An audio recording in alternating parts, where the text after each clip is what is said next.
Welcome, everyone, to the Inclusion Podcast. I'm Dr. Julie Costin. And I'm Dr. Christy Preddy-Franzak.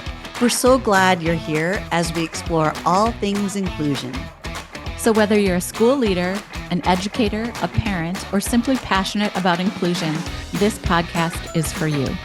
In each episode, we go beyond the usual conversations, diving into what truly makes inclusive education work. Together, let's make a difference, one conversation at a time. Here we go. Okay, today is all about inclusion wins. In fact, we're going to give you 10 quick inclusion wins, and they're really good for the start of the year or actually any time you feel like you need a reset. Now, Christy, you know that I'm nearly obsessed with the word reset right now, and that I've been doing all kinds of resets in my life. And today is an inclusion reset. And why this one is kind of weird or different is that we have filled it with resources for you. And I keep arguing it's not weird or different for us. Probably need to explain or dig into this reset word, but let's go to the handout first, right? Sure. So today's download, which is at inclusiveschooling.com/download 53, you're going to find these 10 wins that Julie and I are going to walk you through.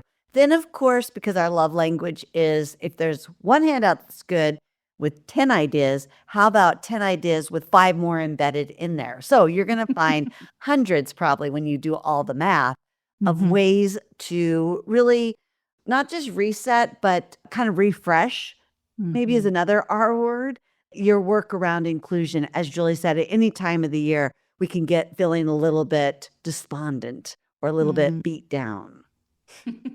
I'm certain listeners are like, what? What are you talking about? We go in every day energized, more energized Everybody than the loves last it and loves us. Oh, yeah.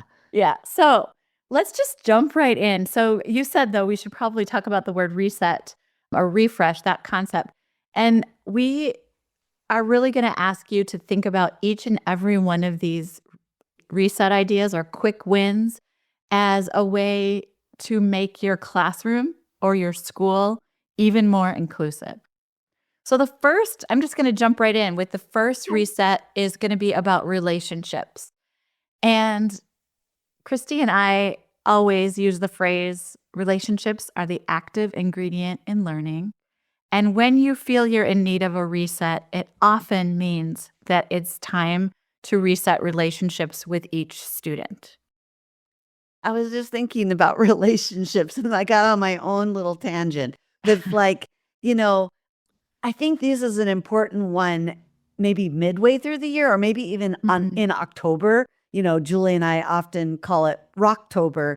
That's from my friend Libby in Colorado. But it's like the honeymoon period is over. The end of the beginning of the year feels like the end of the year already.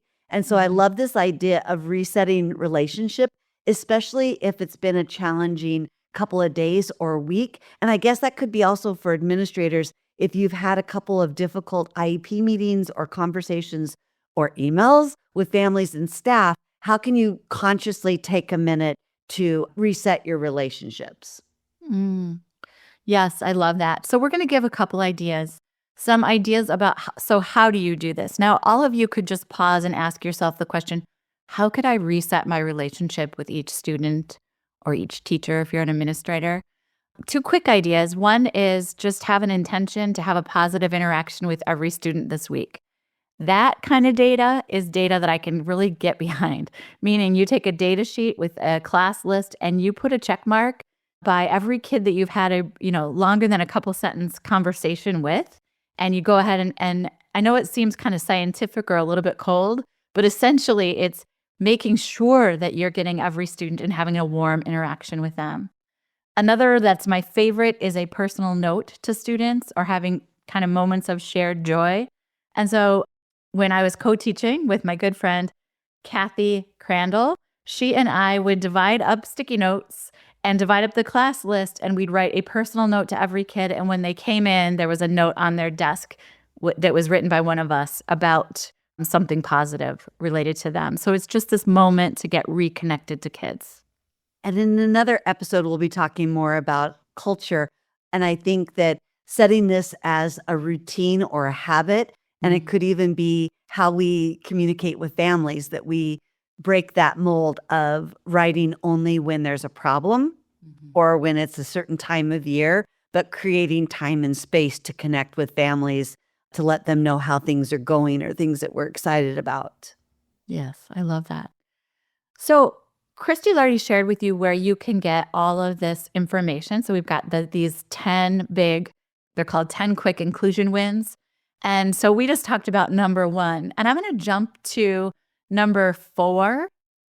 And this one has an additional resource. And so what number 4 says is reset participation norms, meaning sometimes when we get really tired, we fall back on the raise and respond.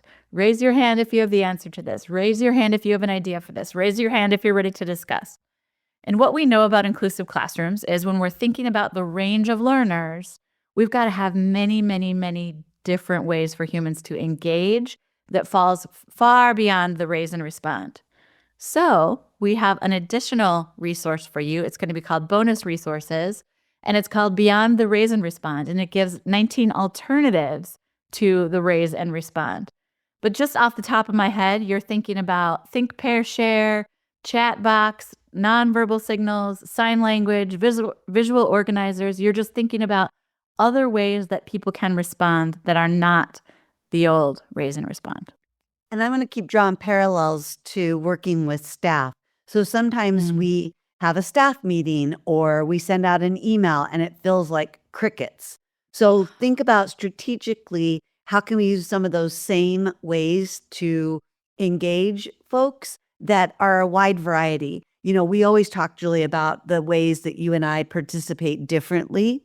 And I'm like the worst participator in group activities or group settings. Like I'll make people do it, but I don't do it. So creating space for pig grouping, even with your staff, partner, individual, or group, encouraging people to respond to agenda items before the meeting, during the meeting, and after the meeting, so that it's not just that I have to get my thoughts together in the moment and I have 30 seconds to vote on something or respond, but maybe I could tell my thoughts before the meeting or after I've heard everyone's, I can share after the meeting. So just thinking about different ways to ensure that we reset what we mean by participation.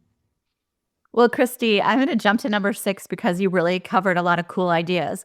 And you said, all right, so you might change up the grouping. You might change up the timing. So some people don't want to respond on the spot, raising their hand, right? So timing. So I'm jumping to number 6, which is adding brand new choices to assignments that have been going on forever and ever. So you might have this way that kids walk in the door and respond to 10 questions. Let's say that's how you have it set up in your classroom. All right, mix it up. They can draw the answer. They can dance the answer. They can sing the answer. You're adding choices, and now you're making the classroom feel more exciting and alive. And then, of course, you're meeting the needs of more diverse students that don't do well in that verbal, visual, or written way. And so if you're just fading back in, you're like, hey, where are you getting this list? Because I think I just faded back in. Inclusiveschooling.com/download 53, and you'll get all 10 of our ideas. And I think, Julie, we have time for one more. I think number 5, I don't think we can do a podcast without doing some sort of homage or nod to the work that paras provide, and that we have been really working towards people understanding that support is the action that we provide. So let's unpack number 5 a little bit. Okay, so in number 5, we say, let's reset our roles with paraprofessionals and support staff. So you might use the word paraprofessional or educational assistant or instructional assistant, but essentially anybody who's not a teacher on a teacher contract, but is there to support individual students or groups of students. You're going to want to check in with those folks. You're going to want to ask questions like, what's working? What could we make better? How could I utilize your talents better in this classroom? How can we clarify any roles for you? How can we celebrate the success of our relationship or our students? And so just by pausing and asking kind of the questions that you think really will help improve your classroom, you're going to get to some really cool ideas that might make this next month of school even more exciting.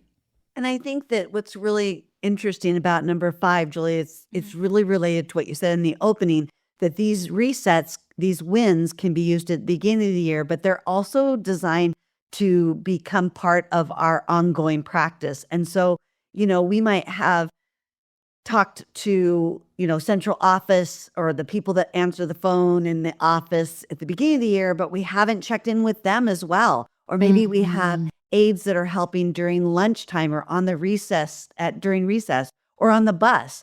Let's take a minute, even every quarter, just to check in and ask those same questions. I love it. And the 10th one is celebrate our inclusion progress so far. And what I want to do, Christy, is ask you a hard question on the spot because you love that. How would you celebrate our podcast that we just are finishing right now? I would tell you honestly, yay, let's move to the next one. Okay, that is a good celebration. You're celebrating that we're complete. This one is done and we're going to move on to recording another one. Yeah, I'll give you a virtual high five. Okay, here we go. Ready? We just did it. And then I'm going to say, I'm so excited for people to get this podcast and to go into the handouts and be stunned with all these cool ideas. And all we want to do is inspire you to make your classrooms more inclusive, more exciting, and just to have more and more ideas. So do go check out the handout and do let us know how you're using them and how they're landing with your students. Yeah, so go to inclusiveschooling.com/download 53. And then don't forget that there are at least 5 bonuses hyperlinked into that one download. So there you go. Thank you for tuning in. And don't forget to subscribe and catch up on past episodes where we share valuable insights, straight talk, and practical steps to challenge outdated special education practices. You can find every episode with the show notes at inclusiveschooling.com/inclusion-podcast to build more inclusive schools together.